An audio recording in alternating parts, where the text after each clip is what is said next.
ओम शांति।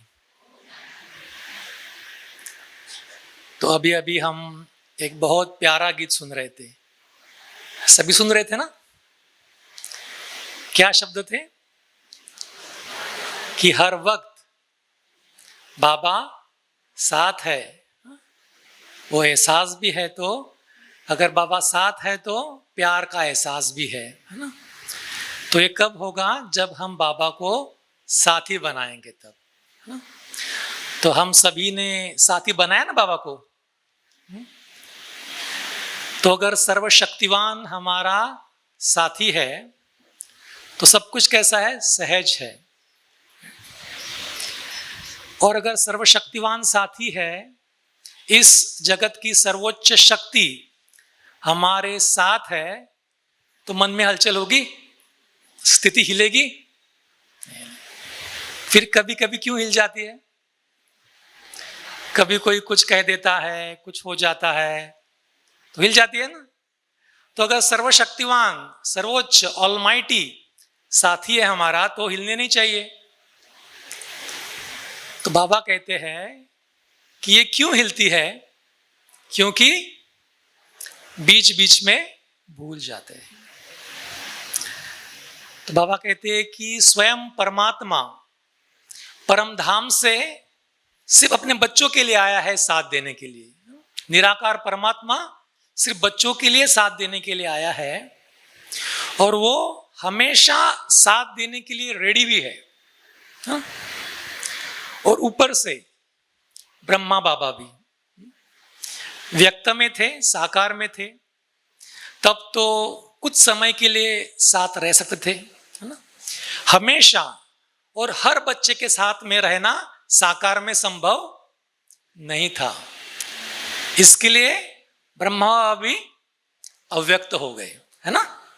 दीदी ने आज कहा ना, दीदी जी ने, कि जैसे ही ब्रह्मा अव्यक्त हुए, सेवा की स्पीड बढ़ गई। क्योंकि जब चाहे जहां चाहे सेकंड में पहुंच सकता है। तो एक तो शिव बाबा, दूसरा है ब्रह्मा बाबा। तो डबल मशीन है ना, डबल इंजन। बाप दादा कंबाइंड हमें साथ देने के लिए, सदा साथ देने के लिए हाजिर है। बाबा कहते फिर भी मेरे बच्चे कभी कभी अकेला महसूस करते हैं, थका हुआ महसूस करते हैं। तो क्यों? भूल जाते हैं। क्यों? क्योंकि अगर याद है तो साथ है, याद है तो साथ है। तो याद भूल गई कि साथ भी छूट जाता है, तो भूल जाते हैं। अगर बच्चे ही भूल गए बाप को, बाप तो आया है हमें साथ देने के लिए, लेकिन बच्चे भूल गए, तो बाबा क्या करते हैं? फिर साक्षी बन जाते हैं, है ना। हमने हिस्ट्री हॉल में एक फोटो देखा ना बाबा का, कैसा है फोटो? पीछे आते हैं। क्यों पीछे है? अरे मैं आया हूं और बच्चे मुझे बुला ही नहीं रहे, मुझे याद ही नहीं कर रहे, तो मैं देखूं कब तक अकेले रह पाते हैं। क्योंकि अकेले रह पाना तो ज्यादा समय तक संभव नहीं है, और कोई रास्ता भी नहीं है। तो आने तो मेरे पास ही है, तो मैं राह देख रहा हूं कब मेरे बच्चे मेरे पास वापस आते हैं, कब वो मुझे याद करते हैं। क्योंकि आना तो है ही। तो बाबा कहती, तो आप क्या करते हो? याद करते हो, भूलते हो, याद करते हो, भूलते हो। इसके लिए आप क्या करो कि मुझे अधिकार और प्रेम की डोरी से बांध के रखो। ये सूक्ष्म डोरी है, उससे मुझे बांध के रखो। तो फिर मैं कहां जाऊंगा नहीं, आपका हमेशा सदा हर पल साथ दूंगा। तो प्रेम की डोरी कौन सी है? प्रेम की डोरी में अगर कुछ कहे कि शब्द क्या यूज करेंगे? बाबा मेरा है ना। बाबा मेरा है, ये प्रेम की डोरी है। अगर अपनी चीज भूलते क्या हम? कभी भूलते नहीं ना, कभी अपनी चीज, कोई भी चीज भूलते नहीं। ये मेरी चीज है ना, ये मेरी साड़ी है, ऐसे कहते हैं कि नहीं? कुछ भी चीज, ये मेरा घर है। वैसे बाबा मेरा है तो मेरा उस पर अधिकार है। जो मेरा है तो मेरा उस पर अधिकार ऑटोमेटिकली हो जाता है। जब भी याद आए बाबा मेरा है, ये तो हो गया अधिकार की डोर, बाबा मेरा है। फिर प्रेम की डोर, बाबा मुझे सबसे प्यारा है, बाबा मुझे सबसे प्यारा। तो सबसे प्यारी चीज कोई छोड़ता है क्या? कोई नहीं छोड़ेगा। तो इसके ऊपर भी एक है, सबसे प्यारा है मीन्स बाकी भी कुछ कुछ प्यारे है ना। सबसे प्यारा मीन्स बाकी कुछ कुछ कुछ प्यारे, उसमें सबसे प्यारा शिव बाबा है। लेकिन उसके ऊपर एक है कि सिर्फ बाबा ही मुझे प्यारा है। हाँ, ये अगर हम कहते हैं कि सिर्फ बाबा आप ही मुझे प्यारे हो, बाकी कोई भी नहीं, तो बाबा वो डोरी में बन जाता है, फिर छूटता नहीं है बाबा, है ना। बाबा कहते हैं कि इस तरीके से आप मुझे दिन रात, सुबह से रात तक, हर पल उस सूक्ष्म डोरी में बांध के रखेंगे तो मैं सदा आपका साथ देने के लिए हमेशा ही हाजिर रहूंगा। तो कैसे हम बाबा को दिन रात हर पल साथ रखें? तो सभी ब्राह्मणों की जो शुरुआत होती है दिन की, वो किससे होती है? अमृत वेले से होती है ना। तो अभी हम 2-3 दिन से तो अमृत वेला कर ही रहे हैं। तो अमृत वेले में बहुत प्यार से बाबा को याद करना है हमें। बाबा कहते हैं कि अगर आप अमृत वेले सुबह सुबह उठते हो और प्यार से बाबा की याद में बैठ जाते हो तो बाबा आपको भाकी देता है। भाकी अर्थात मीठी म्हणतो ना आपण, गले लगाता है। तो अनुभव होता है आपको कि बाबा मुझे गले लगा रहा है? नहीं, तो हमें करना है। बाबा जो कहता है ना वो हमें करना है। तो बस अभी आप कल आएंगे ना मॉर्निंग में ब्रह्म मुहूर्त में अमृत वेले, तो बाप दादा ने मुझे गले लगा दिया, मुझे बाहों में भर लिया। तो उस भाकी में, उस गले लगाने में प्यार का अनुभव भी होगा आपको, और ऐसे अनुभव होगा कि जैसे कि अतीन्द्रिय सुख के झूले में झूल रहे, बाबा मुझे झूला रहे। उससे बड़ा कोई सुख है ही नहीं, इससे बड़ा प्यार मुझे कोई दे ही नहीं सकता। तो कैसे लगता है ना कि कैसे बाबा को कहूं मैं कि मुझे गला लगा लो, ऐसा लगता है कभी कभी। देखियो, जो साकार में जब ब्रह्मा बाबा थे, है ना, तो ब्रह्मा बाबा को जो भी मिलता वो अपना जैसे ही मिलता अपना देहबान भूल जाता था, अपनी उम्र भूल जाता था, अपनी पोस्ट पोजीशन भूल जाता था। जैसे ही बाबा को देखा तो चुंबक जैसा बाबा के पास गया, बाबा की गोदी में बैठ गया, समा गया, और बहुत प्यार से बाबा कभी उसको लेते थे। तो विद्या दीदी आप जानते होंगे शायद, कानपुर के, तो पहली बार उनके पिताजी और वो बाबा को मिलने गए थे। तो जैसे ही गए बाबा के कमरे में, बाबा तभी तो बहुत संख्या कम थी ना, बहुत कम थी संख्या, और बहुत ही अनन्य परिवार था। तो पहली बार बाबा को मिलने गए थे।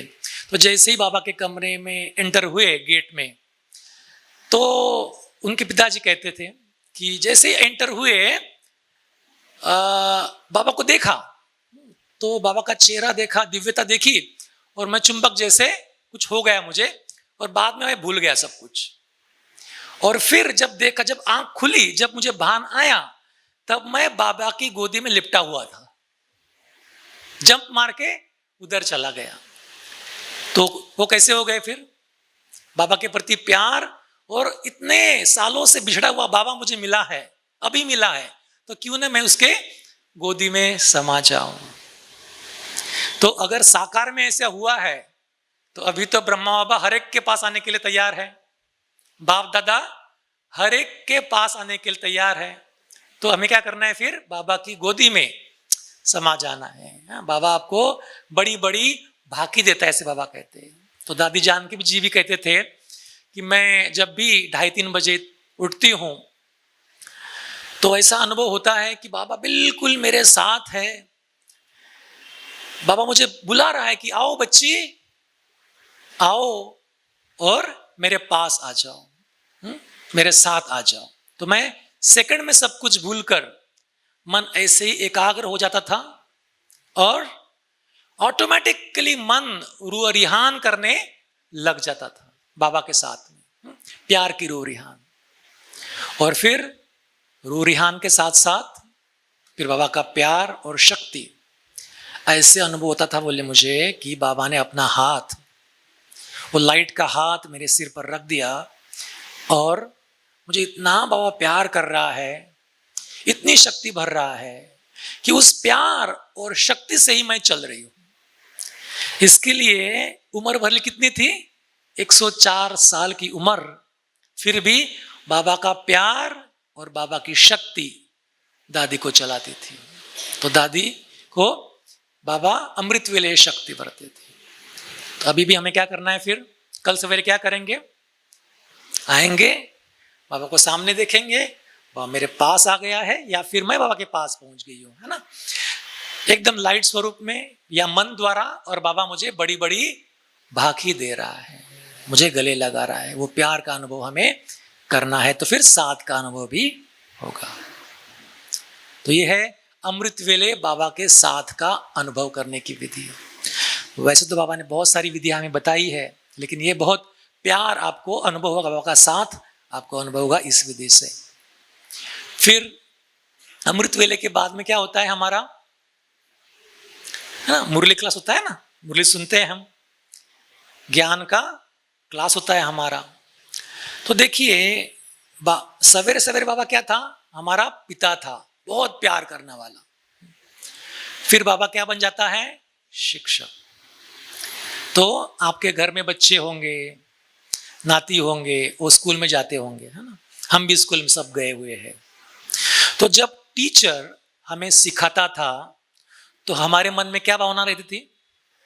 मेरा टीचर है ना, मुझे सिखा रहा है, तो मुझे इधर उधर नहीं देखना है ना, एकाग्रता के साथ सुनना है। ऐसा था कि नहीं साहब? तो यहां तो कौन है? यहां सुप्रीम टीचर है, सर्वोच्च टीचर, परम शिक्षक आपके सामने है। लेकिन क्या हमें वो फीलिंग रहती है कि इस संसार का सबसे बड़ा शिक्षक, सबसे बड़ी शक्ति मेरे सामने है और मुझे सर्वोच्च ज्ञान दे रहा है? क्या भावना रहती है हमारी? नहीं रहती है ना, बीच बीच में भूल जाते हैं। क्या होता है, शिक्षक तो कभी कभी हम याद करते हैं और फिर बाप भी बन जाता है बीच में, तो बाबा तो प्यारा है ना, तो फिर वो थोड़ा सा इंटेंसिटी कम हो जाती। तो हम देखते थे ना कि दादियों के जो चेहरे हैं वो क्यों खिले हुए रहते थे? क्योंकि मुरली की लगन थी उनको। दादियों के हमने देखा है कि दादी के हाथ में हमेशा मुरली, वो भले रूम में बैठी है अपने, हाथ में मुरली या फिर तकिए के पास मुरली, है ना।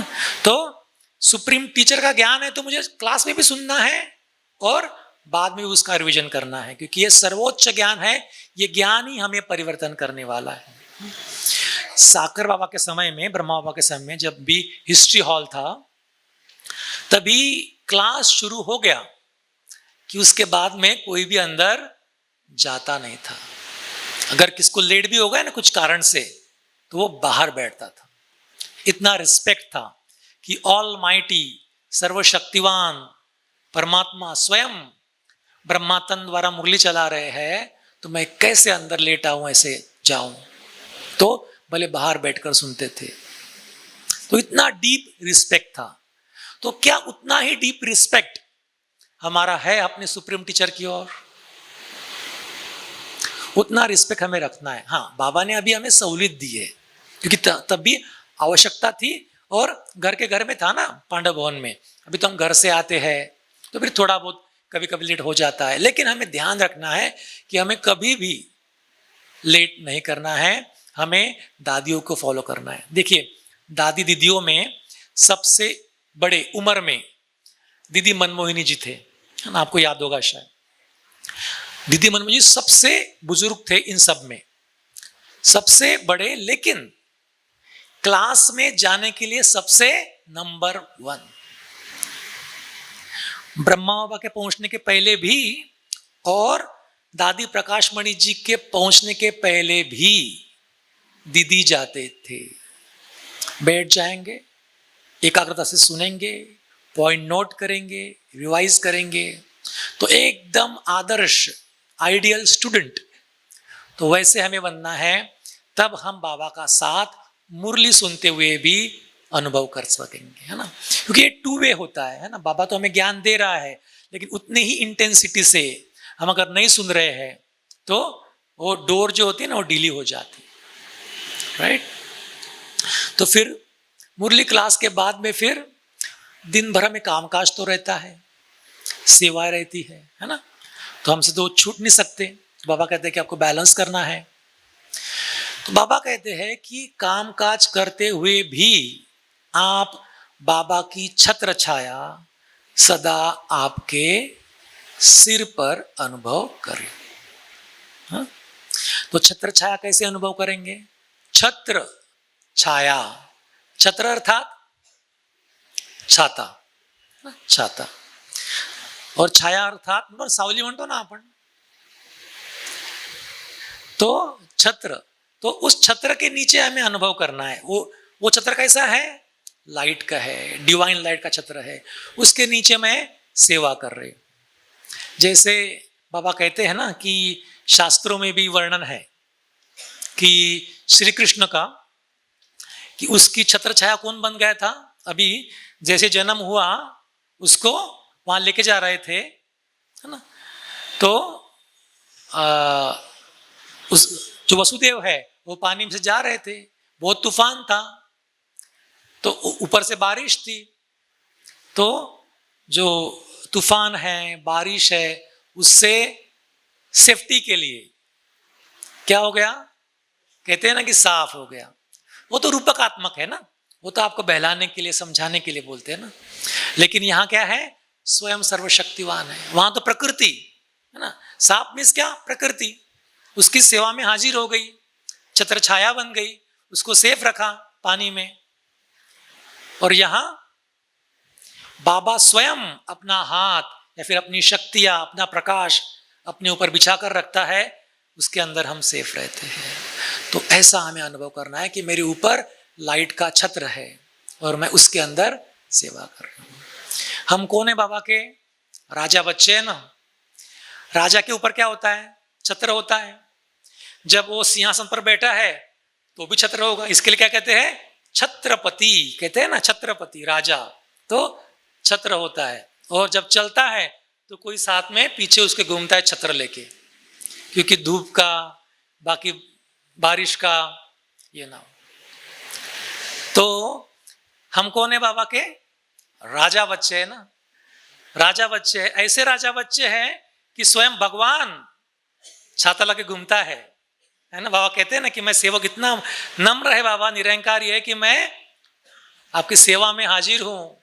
तो छाता, वो छत्र लेकर आपके साथ में घूम रहा है, और आप अगर इधर उधर भागेंगे तो फिर क्या होगा? भागेंगे मीन्स मन भागेगा। मन भागा कि छाता हटा, छत्र हट गया, तो बाबा का साथ फिर आपको अनुभव नहीं होगा।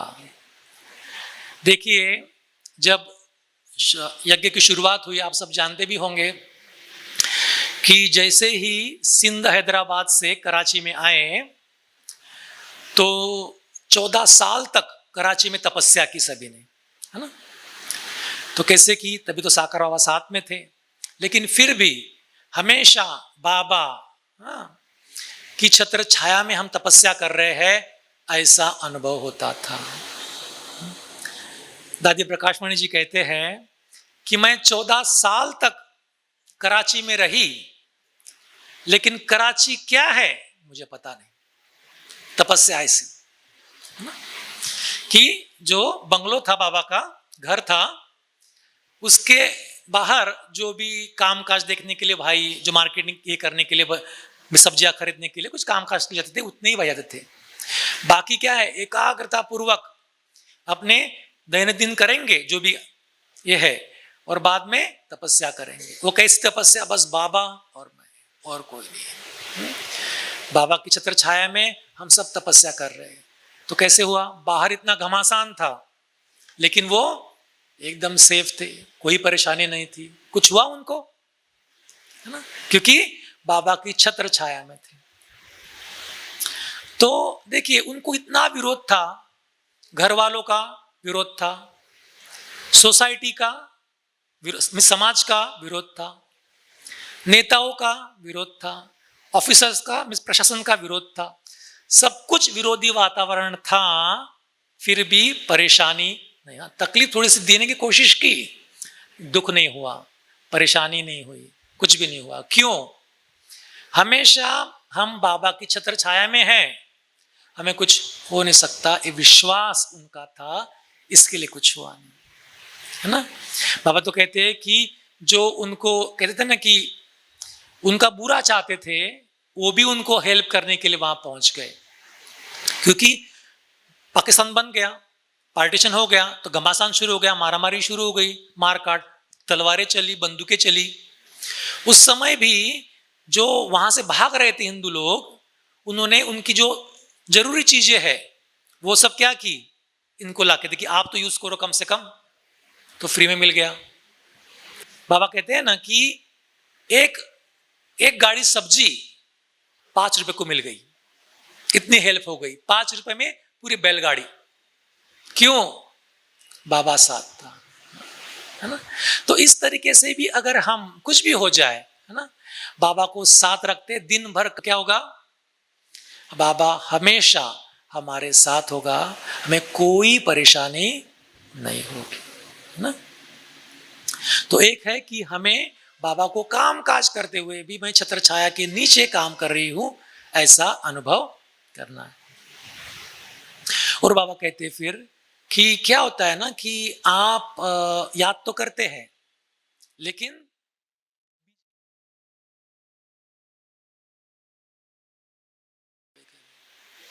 अगर कुछ करना है तो मैं कर ही नहीं सकता हूं, मुझसे तो ये होगा ही नहीं, बहुत मुश्किल है।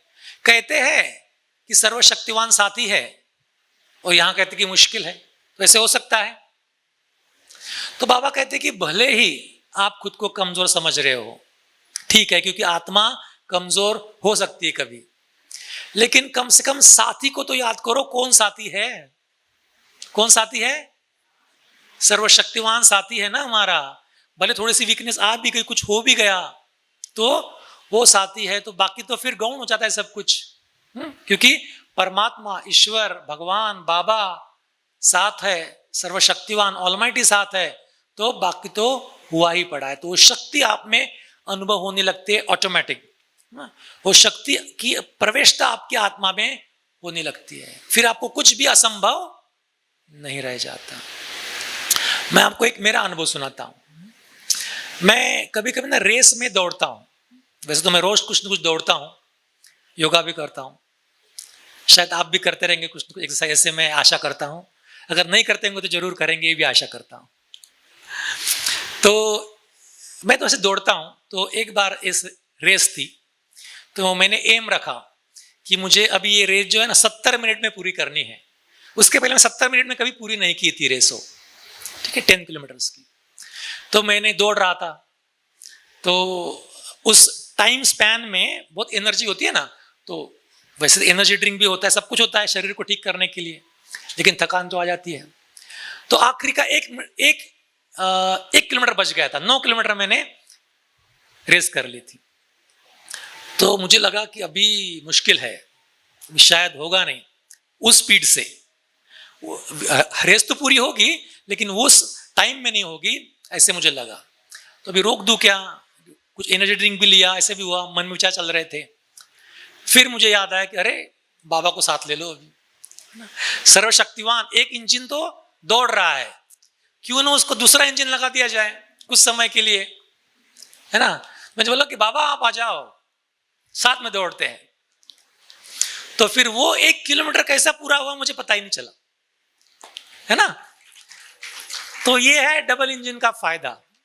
तो हमें बाबा को ऐसे यूज करना है, बाबा के साथ का अनुभव करना है, तब बाबा आपको साथ देगा। अगर हम ही भूल गए तो फिर बाबा भी दूर हो जाएगा, बाबा तो बैठा है साथ देने के लिए, है ना। तो इस तरीके से हम जब भी हमें आवश्यकता पड़े, वीक लगे ना कि मैं वीक हूं, मुझसे हो नहीं सकता, ये तो हो ही नहीं रहा लाइफ में, ये मैंने प्लान किया था, कुछ आगे गाड़ी जा नहीं रही, तभी बाबा को बुला लेना है, साथ अनुभव करना है। और फिर इसके ऊपर एक बात, भूले ही नहीं बाबा को, है ना, तो उसके लिए क्या करना पड़ेगा, बीच बीच में आदत डालनी पड़ेगी। दीदी ने कहा ना पहले दिन में, आदत डालो तो नेचुरल नेचर हो जाएगी। आदत डालो तो क्या करेंगे, काम कर रहे तो ब्रह्मा बाबा भी बोलते थे कि मैं भी शुरुआत में तो याद करता हूं लेकिन बाद में भूल जाता हूं।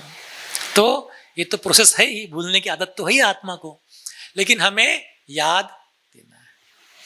कैसे करेंगे, कुछ काम कर रहे कुछ भी हुआ तो याद कर लेना कि बाबा मैं आत्मा हूं, मैं बिंदु हूं, मैं बाबा के दिल में समाया हुआ हूं, मैं बिंदु आत्मा बिंदु बाबा के दिल में समाया हुआ हूं और बिंदु बाबा मेरे दिल में समाया हुआ है। तो हमने पहले क्या देखा कि याद है तो साथ है। अभी प्यार आ गया ना, दिल का प्यार, है ना, तो अगर प्यार है तो आप बाबा के दिल में हैं। अगर प्यार है बाबा के प्रति तो आप मधुबन में हैं। मधुबन अर्थात मधु मीन्स स्वीट, मीठा, और वन रहने का बहुत प्यारा स्थान। तो एक तो है स्थूल मधुबन, है ना, हम बाबा के प्रति प्यार है तो ऑटोमेटिक वहां हमारी बुद्धि चली जाएगी मधुबन में कि हम मधुबन में बैठे कैसे। और एक है दूसरा मधुबन, सूक्ष्म मधुबन, कौन सा है, बाबा का दिल, है ना। बाबा के प्रति अगर प्यार है तो आप बाबा के साथ है, बाबा के दिल में है। और अगर प्यार है तो बाबा आपका यार है ना। यार मीन्स एक तो है दोस्त कहते हैं, लेकिन यार और भी कहते हैं ना। यार मीन्स एकदम क्लोज वाला दोस्त, हाँ, जिगरी दोस्त, उसको कहते हैं यार। तो अगर बाबा के प्रति हमारा प्यार है तो हमारा यार तो बाबा बन ही जाता है। तो इसके लिए मैं बिंदु आत्मा बिंदु बाबा के प्यार में समाया हुआ हूं, ऐसा हमें याद करना है। और फिर साथ ही साथ जब हम कोई कार्य कर रहे हैं तो हमें लगता है कि किसी ने हमें सहयोग देना चाहिए, लगता है ना कि कोई हमें सहयोग दे, कोई हमारा साथी बने। कुमारों का खास करके होता है कि कोई ये 2 हाथ है और कोई और 2 हाथ वाला साथी मिल जाए, ऐसे कभी कभी मन होता है ना। कभी कभी मीन्स खाना बनाने के लिए या फिर घर काम करने के लिए, कोई भी काम है हमारा, तो हमें कौन याद आता है कि कोई हमारा हाथ बटाए, है ना। घर में कोई अपनी कन्या है, बेटा है, तो थोड़ी तो हेल्प करे, लगता है। कभी बोलते हो ना, क्या मोबाइल लेके बैठे हो, थोड़ा सा हेल्प तो करो, हाथ तो बटाओ। तो बाबा क्या कहते हैं, अरे आप तो हमेशा 2 हाथ वाले को ही याद करते रहते हैं, है ना, उस 1000 भुजा वाले को भूल जाते हो। तो 2 भुजा वालों का है ना, वो ह्यूमन है, वो मानव है, वो कभी आएगा कभी नहीं आएगा, कभी आएगा, आने के बाद गुस्सा करेगा कि क्यों मुझे बुलाया, होता है ऐसे, है ना। और कभी आएगा ही नहीं, कभी आएगा तो साथ देगा नहीं, या फिर उसके बस के बात नहीं होगी। तो ये जो भी लिमिटेशन है ये आत्माओं के लिमिटेशन है ना। और हम क्या करते हैं, हम उस सहस्त्र भुजा वाले बाबा को भूल जाते हैं। बाबा की सहस्त्र भुजा है कि नहीं है, बाबा तो सहस्त्र के भी ऊपर है ना, पदम भुज, जितनी चाहो, अनगिनत शक्तियां हैं ना, तो जितनी शक्तियां उतनी भुजाएं। तो अगर इतनी भुजा वाला बाबा आपको साथ देने के लिए रेडी है और आप बुलाएंगे नहीं तो लॉस किसका होगा, तो बाबा आएगा, बाबा वापस साक्षी हो जाएगा, है ना। तो हमें बड़े प्यार से बाबा को याद करना है, काम काज करते हुए, कोई हेल्प रखती है, सहयोग लेते हुए कि बाबा ये साथी तो है ही, लेकिन आप आ जाओ मेरे साथ। तो एक तो है कि सूक्ष्म में बिंदु बाबा भी आपके साथ में आ जाएगा। बिंदु कौन? शिव बाबा आपके साथ में हाजिर हो जाएगा। और दूसरा, बाप दादा ब्रह्मा बाबा लाइट रूप में आपके साथ होगा। और अगर इतने, एक तो हम काम कर रहे हैं, बाद में शिव बाबा भी है, ब्रह्मा बाबा भी, इतने सारे सहस्त्र भुजबल बाबा साथ काम कर रहा है, तो काम कैसे होगा? बहुत इजी और गारंटीड सक्सेस है ना। सक्सेस, सफलता तो उसमें मिलनी है। बाबा कहते हैं कि आप बस दिल से याद करके तो देखो, आप याद करते नहीं हो, इसके लिए मैं आता नहीं हूं। एक गाना है ना भक्ति मार्ग, कौन सा है? कि आप भगवान को मीरा जैसे बुलाते नहीं, है ना, ऐसा है ना एक गाना। तो अर्थात प्यार से, मीरा जैसे मीन्स प्यार से, आर्तता से, बाबा आ जाओ। अगर ऐसे नहीं बुलाएंगे तो फिर बाबा नहीं आता है ना। तो ऐसे बोला तो बाबा हाजिर हो जाएगा। बाबा कहते हैं कि भले बाबा सूक्ष्म है, लेकिन बाबा आपको स्थूल सहयोग दे रहा है, ये भी अनुभव करा के जाएगा। स्थूल, फिजिकल, कि बाबा आया, मेरी सेवा करके गया, है ना। तो और अगर एक तो है सूक्ष्म में सेवा करके जाएगा, दूसरा है कि बाबा किसी न किसी को निमित्त बनाकर आपको जरूर सहयोग देगा। आपको अनुभव होगा ना ऐसे कि आपने बुलाया बाबा को और बाबा ने किसी को भेज दिया और वो सेवा हो गई, और ऐसे हो गई कि मालूम भी नहीं पड़ा।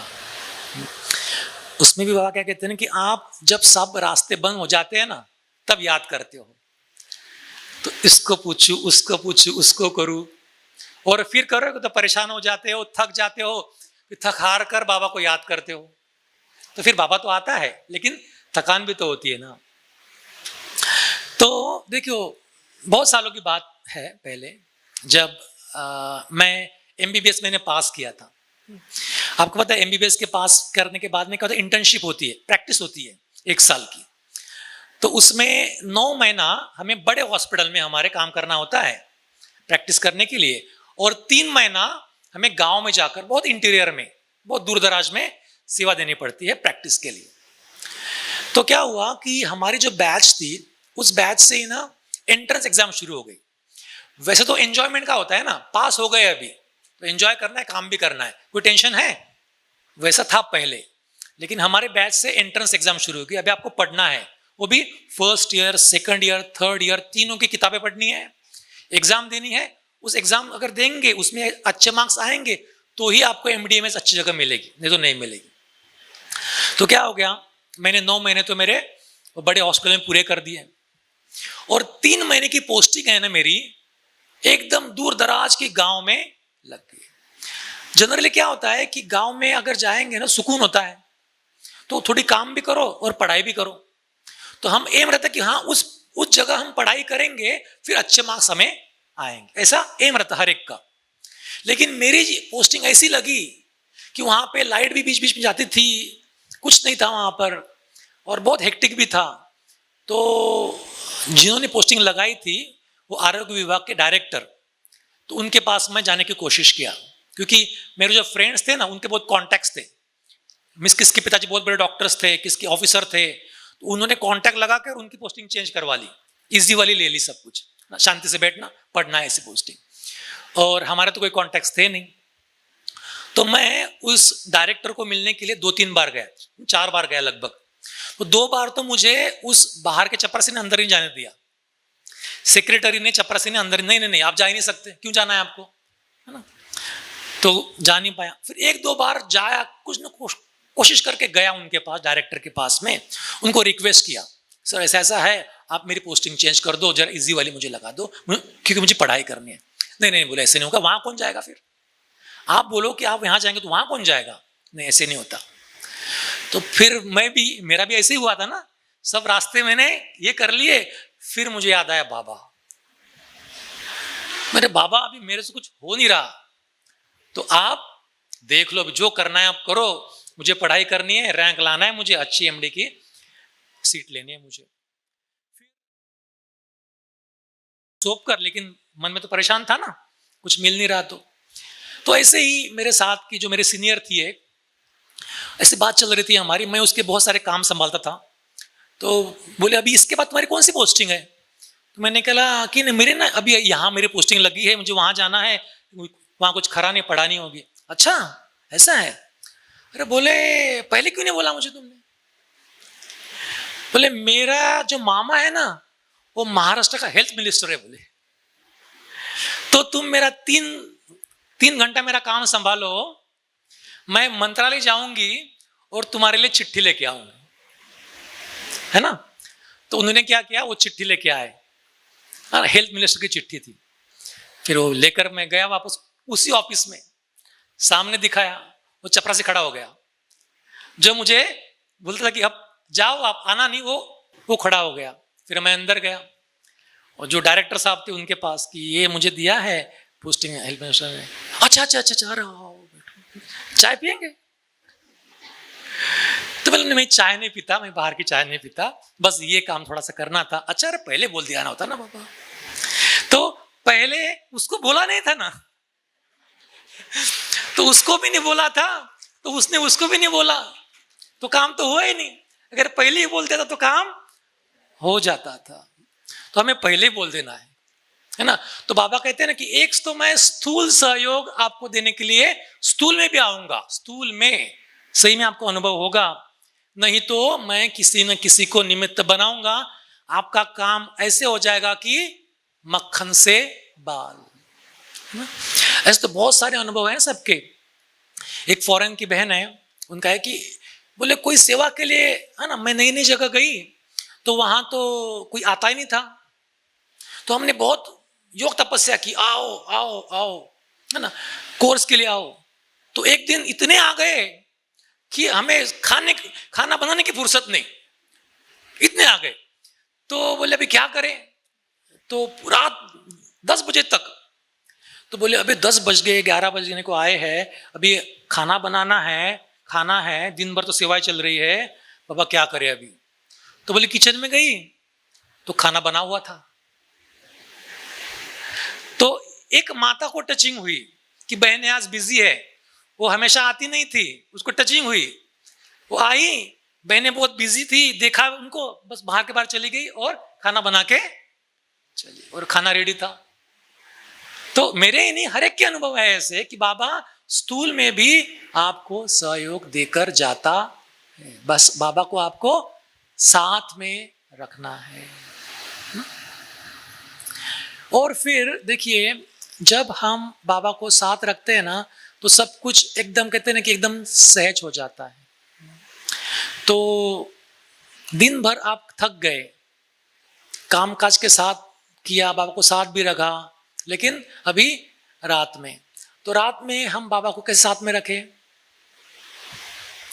रात में बाबा को साथ रखने के लिए बाबा कहते हैं कि मुझे आप क्या करो, सारा बोझ दे दो, तुम ले लो, जो भी हुआ है, अच्छा भी हुआ है तो भी आपको अर्पण, मुझे मैंपन नहीं, और मेरे से कुछ गलती हुई है, कुछ भूल चूक हुई है, कुछ ऊपर नीचे हुआ है, मर्यादा का उल्लंघन हुआ है, तो भी आपको अर्पण।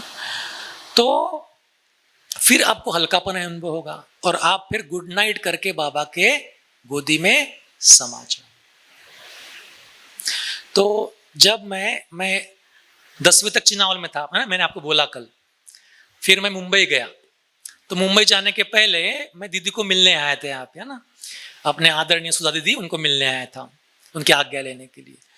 तो दीदी ने मुझे लैम्प गिफ्ट किया, लैम्प कि आप बहुत पढ़ो, क्योंकि दीदी कहती कि आपको पढ़ना भी है, आगे जाना है तो आप पढ़ो, और साथ मुझे कान मंत्र दिया कि बोले अभी आप जा रहे हो, यहाँ तो अच्छा था, सेंटर बाजू में था, घर में अच्छा माहौल था, है ना, आध्यात्मिक, अभी वहाँ आप हॉस्टल में रहोगे, बाबा को याद कैसे करोगे? तो दीदी ने मुझे कहा कि मैं आपको 3 मंत्र देती हूँ, क्योंकि पढ़ाई में समय नहीं मिलता है, तो बाबा को कैसे याद करेंगे? तो क्या करो, उठते ही जैसे आंख खोलो, गुड मॉर्निंग बाबा, ठीक है। और फिर दिन भर में जब भी याद आए, बाबा आप मेरे साथ हो।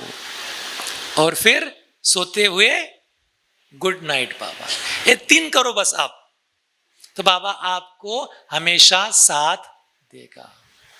तो तभी से मेरी आदत है कि मैं क्या करता हूं, दिन में उठते गुड मॉर्निंग, बीच बीच में कभी बाबा मेरे साथ हो, और नाइट में खास करके जब बेड पे हम लेटते हैं उसके पहले 5 मिनट का कम से कम योग करना है हमें। भले एम रखना है 15 मिनट का, लेकिन 5 मिनट कम से कम उसका मैं 3 मिनट बैठ के करता हूं ऐसे, और 2 मिनट सो के करता हूं। सोते हुए मैं बिंदु बन गया और बाबा के पास चला गया, परम धाम में बाबा की गोदी में लाइट की गोदी में लेट गया। तो मुझे, मेरा अनुभव है 2 मिनट के ऊपर मुझे कभी भी नींद लगने को नहीं लगते, 2 मिनट्स कभी भी, है ना। तो इस तरीके से हम बाबा को नाइट में भी अनुभव कर सकते हैं। फिर बाबा कहते हैं कि आपकी बुद्धि भी शांत हो जाएगी, तो आप तो मन भी शांत रहेगा, नींद भी अच्छी आएगी, रेस्ट भी अच्छी मिलेगी, और स्वप्न भी अच्छे आएंगे। इस तरीके से आपको रात तक भी बाबा को याद करते रहना है, बाबा को साथ हमें अनुभव करना है। और कभी कभी ऐसे लगता है ना हमें कि बहुत परेशानी हो जाती है, कि कभी कभी रात में भी नींद नहीं आती, कभी कभी, है ना, कुछ कुछ हो गया है तो दिन में भी। तो क्यों होता है? क्योंकि एक तो कोई हमें तकलीफ देता है, कुछ बुरे वचन बोलता है, कुछ कहता है, या फिर कुछ समस्या है। तो बाबा कहते हैं कि आप उस समय पर क्या करो, रात की राह मत देखो कि बाबा के गोदी में तब सोऊंगा मैं, नहीं, तभी ही बाबा की गोदी में समा जाओ कि मुझे बाबा ने अपनी बाहों में समा लिया है। अगर कोई कहते ना कि कोई बुरा भला कहे, तो बस बाबा मेरा साथ है। बाबा कहते हैं कि जब छोटे बच्चे को कोई बड़ा तकलीफ देता है, कुछ कहता है, तो क्या करता है बच्चा? माँ की गोदी में चला जाता है तुरंत। वैसे हम भी क्या करें, तुरंत बाबा की गोदी में समा जाए, तो बाबा हमें गोदी में समा लेगा। फिर जो भी तकलीफ है वो भी भूल जाएगी, हाँ, फिर किसने कुछ कहा है वो भी भूल जाएगा, समस्या भी भूल जाएगी, सब कुछ भूल जाएगा, और बस बाबा की गोदी में हम अतीन्द्रिय सुख का आनंद लेंगे। देखिए, दादी प्रकाश मणि जो को भी शायद आपको याद होगा, उनको पहले माइग्रेन, हेडेक की बहुत प्रॉब्लम थी, है ना, सिर दर्द की बहुत प्रॉब्लम थी। तो इतना वो माइग्रेन इतना सीवियर होता है ना कि कुछ सोचता नहीं है, क्या करूं। तो जब भी दादी को माइग्रेन होता था, इतना इंटेंस हेडेक, कुछ भी नहीं हो सकता उसके बारे में, तो दादी क्या कहती थी कि बाबा मेरे साथ है, बाबा मेरे सामने है, बाबा ने मुझे गोदी में ले लिया है। तो एक बार रानी दीदी अनुभव सुनाते हैं कि मैं 1 साल के लिए दादी जी के साथ थी। तो दादी जी को एकदम ऐसे बहुत अचानक दर्द उठा, तो बहुत दर्द होने लगा। उस समय दादी कहती है कि अरे आपको दिख रहा है, बाबा मेरे सामने है, बाबा मेरे साथ है, और ये बाबा ना हमेशा मेरे साथ ही रहता है।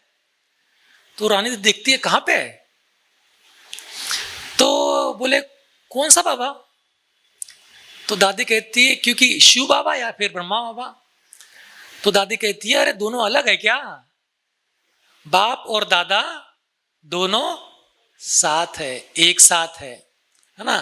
तो ऐसा बोले मुझे अनुभव होता है कि बाबा मुझे अपनी गोदी में ले लेता है, बाहों में ले लेता है, मैं मेरा सारा दर्द भूल जाती हूँ, है ना। तो अगर दिन में भी कोई कुछ कहे, कुछ हो जाए, तो रात की राह नहीं देखनी है, तभी ही बाबा की गोदी में समा जाना है। और रात में तो समाना ही है, गुड नाइट कर में तो बिंदु बनकर बिंदु में समा जाना है, रेस्ट करना है, क्योंकि किसका कभी भी कोई भरोसा नहीं है, विनाश कभी भी आ सकता है। देखिए, विनाश जब होगा तब होगा, वो तो अभी आसार देख ही रहे हैं। एक बॉम्ब गिरने की देरी है, विनाश शुरू ऑलरेडी हो गया बोलते हैं आजकल तो, है ना। आप अगर न्यूज देखेंगे ना, 3rd world war is started, शुरू हो गया है, न्यूज चैनल बोल रहे हैं, हम नहीं बोल रहे, है ना। वो तो बाबा ने पहले ही बोल दिया था। तो विनाश तो कभी भी हो सकता है। और हमारा क्या भरोसा है? हम देखते हैं ना, बहुत लोग तो नींद में ही ओम शांति हो जाती है सारी ना, तो हमें उसकी भी राह नहीं देखनी है। तो बाबा कहते हैं कि अगर आप दिन रात याद करते रहेंगे तो विनाश के समय आपको सेक नहीं लगेगा। तो बाबा अगर साथ है तो सेफ है, याद है तो साथ है, और साथ है तो सेफ है। सेफ रहेंगे हम, कुछ भी नहीं होगा हमें, कोई कुछ भी नहीं कर पाएगा, ना प्रकृति ना माया ना कोई कुछ भी नहीं कर पाएगा, है ना। तो बाबा कहते हैं ना कि अगर बाबा साथ है तो सेक भी नहीं लगेगा। आदित्य ने कहा ना, सेक लगता है, कुछ ना कुछ सेक आ जाता है। तो जब विनाश होगा, इतना बड़ा हाहाकार होगा कि पानी उछल खाएगा, सुनामी बड़ी बड़ी आएगी, भूकंप आएंगे बड़े बड़े, ज्वालामुखी फटेगा, इतना तूफान आएगा, तो कुछ ना कुछ सेक आने की संभावना जरूर है। कि प्रकृति है, हमारा शरीर प्रकृति का है, तो सेक लगने की संभावना, सेक मीन्स क्या, तकलीफ होगी थोड़ी सी। लेकिन बाबा चाहते हैं कि मेरे बच्चों को उतनी सी भी तकलीफ ना हो, है ना। तो इसके लिए अगर सेक लगना नहीं चाहिए अपने को, तो इसके लिए बाबा कहते हैं कि बाबा को हमेशा आप साथ रखो, कि बाबा मेरे साथ है। बाबा हमेशा एक एग्जाम्पल बोलते हैं ना कि बिल्ली के पुंगरे, कुम्हार की स्टोरी है ना वो, कि कुम्हार ने मटके बनाए तो ठंडक रहती है, तो वहां पर बिल्ली ने बच्चे दे दिए। तो कुम्हार भूल गया बाद में कि उसमें बच्चे हैं, तो उसने आग लगा दी, बत्ती जला दी। तो उसको बाद में पश्चाताप हुआ, भूल गया, अरे मैंने क्या कर दिया। तो हाथ में अभी कुछ बचा नहीं, तो कौन याद आया, भगवान याद आ गया, ईश्वर याद आ गया। हे भगवान, तू ही बचा सकता है, क्योंकि तू ही प्रकृतिपति है। जल अग्नि वायु धरती आकाश, इसका कौन है पति, प्रकृतिपति तू ही है, तू ही संभाल सकता है। तो उसकी सुनी, तो बच्चे बाद में देखा तो 3 मटके में बच्चे सेफ थे। तो ऐसे मेरे बच्चे सेफ रहेंगे, उनको सेक नहीं लगेगा। इसके लिए हमें बाबा को हमेशा दिन रात साथ रखना है, तो विनाश के समय भी हम सेफ रहेंगे। तो इस तरीके से अगर हम बाबा को साथ रखते हैं ना, तो बाबा हमेशा हमारा साथ देगा, सेफ रखेगा, सहयोग देगा, मदद देगा। साथ ही साथ आपके चेहरे पर वो नशा और वो दिव्यता दिखाई देगी। आपको तो अनुभव होगा नशा, कि स्वयं सर्वशक्तिवान परमात्मा मेरे साथ है, वो तो आपको अनुभव होगा ही होगा कि अरे ये कौन है, ऐसे है ना, इतना चेहरा चमक रहा है, इतना नशा है इनको, ऐसे। और ये प्रैक्टिकल बात है। मैं एक बार ऑनलाइन क्लास करा रहा था, तो उसमें कश्मीर के भाई जुड़े हुए थे, मुस्लिम थे। तो उन्होंने क्लास के बाद में जब प्रश्नोत्तर होता है ना, तो उन्होंने शुरुआत में उनका अनुभव सुनाया और एक प्रश्न पूछा। तो अनुभव क्या सुनाया कि मैं ज्ञान में कैसे आया। तो कश्मीर के कट्टर मुस्लिम, लेकिन भारत भ्रमण के लिए निकले और पहुंच गए माउंट आबू ज्ञान सरोवर में। और देखते तो क्या, जैसे एंट्री की, फरिश्तों की नगरी, सफेद वस्त्रधारी, हर एक के चेहरे पर दिव्य तेज, एक रूहानी नशा। बोले कौन खुदा के बंदे हैं जो यहाँ पे आ गए, ये स्वर्ग कैसे यहाँ उतर आया धरती पे, ऐसे उनको लगा। तो उस समय मैंने बोला कि मैं नहीं, मुझे ये सुनना है, मुझे ऐसे बनना है। तो उस समय से मैं बाबा का हो गया। लेकिन मैं बाबा का तो बन गया बोले, लेकिन वो ना कश्मीर में एक ऑफिस में काम करते थे। उन्होंने कहा कि भाई जी क्या होता है ना, मुझे ऐसा अनुभव होता है कि मुझे लोग सम्मान नहीं देते, ऐसे मुझे लगता है, फीलिंग आती है कि जो मुझे चाहिए सम्मान वो मुझे मिलता नहीं है। तो मैंने उनको कहा कि आप सिर्फ एक प्रैक्टिस करो कि स्वयं सर्वशक्तिवान खुदा अल्लाह ऑलमाइटी आपके साथ है, आपके एकदम बिल्कुल साथ है, आप उसके साथ साथ ही घूम रहे, साथ साथ ही काम कर रहे, फिर आप देखना। तो बोले ठीक है, फिर आप 3 महीने प्रैक्टिस करना है इसकी। तो उन्होंने वो प्रैक्टिस की, उन्होंने बाद में फोन भी किया कि मैंने ये अभ्यास किया। तो बोले सबका व्यवहार चेंज हो गया मेरे से, चेंज हो गया। क्यों? वो फीलिंग आई ना कि इतना पावरफुल व्यक्ति है। अभी कोई अगर प्राइम मिनिस्टर के साथ में कोई घूम रहा है तो क्या लगता है इतना बड़ा व्यक्ति है, तो स्वयं सर्वशक्तिवान के साथ में कोई है वो तो बड़ा ही हो गया, तो सम्मान तो मिल ही जाएगा। तो नशा हमारे चेहरे पर भी दिखता है, वो खुशी दिखती है चेहरे पर। दादियों के चेहरे देखे ना हमने कैसे, क्योंकि बाबा हमेशा साथ है, बाबा बाबा बाबा बाबा, तो चेहरे पर वो खुशी। तो बाबा आपको सहयोग भी देगा हर चीज में। आपका काम ऐसे हो जाएगा कि मालूम ही नहीं पड़ेगा, ऐसा सहयोग आपको मिल जाएगा, कोई ना कोई आपको सहयोग दे देगा, और फिर सफलता भी आपको मिल जाएगी। काम ऐसे हो जाएगा कि सफलता आपका जन्म सिद्ध अधिकार बन जाएगा। जिस काम में हाथ डालेंगे वहां सफलता हाथ लगेगी, क्योंकि स्वयं सर्वशक्तिवान को आपने साथी बना लिया है ना, दिन रात आपके साथ में है। ठीक है, तो इस तरीके से हमें बाबा को दिन रात हर पल साथ रखना है, साथ का अनुभव करना है। अच्छा, ओम शांति। तो अभी बहुत मधुर गीत बजेगा,